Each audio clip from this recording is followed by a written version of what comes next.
Hello YouTube, Jonathan800 here. So Kalterkrieg is the new mod that expands on the Kalterkrieg universe by simulating a Cold War between the Reichspakt and Entente powers.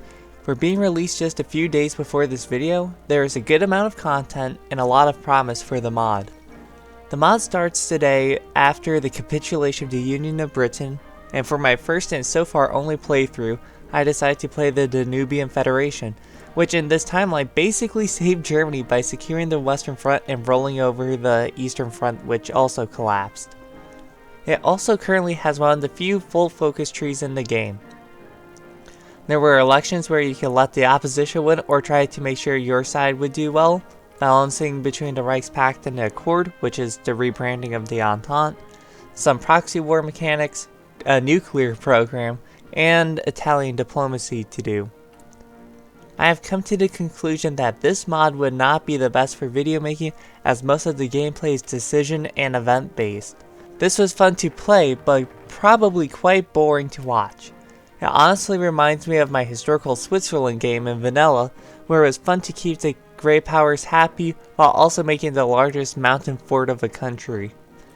Since the mod is new, there were a few proxy wars to get involved, and there is a pretty long gap in material to do, besides the focus tree from around the end of China's proxy, or actually the last of the elections for Austria, and to the Third American Civil War for Danubia at least.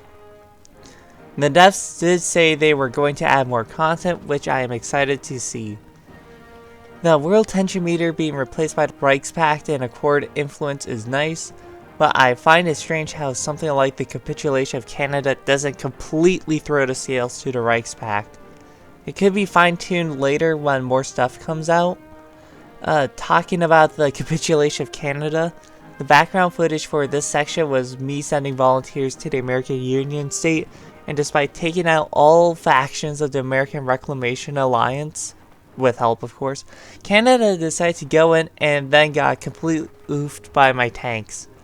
There now is just a forever war between the Accord and Union State because there wasn't an event for if the Union State would succeed against Canada. They definitely would have died if it weren't for my crack tank divisions, but they could always add it later. Basically, to sum things up, for day 1 release, this mod is extremely good and holds a lot of promise. I am excited for more content, which would help the slower sections of the mod have more content. Talking about speed, the mod actually runs quite fast. After dealing with the slug, which was Road to 56, and the usual somewhat slow speed of Kaiserreich, this mod runs pretty fast, even when Middle Africa explodes. Either way, go play the mod. It is quite fun.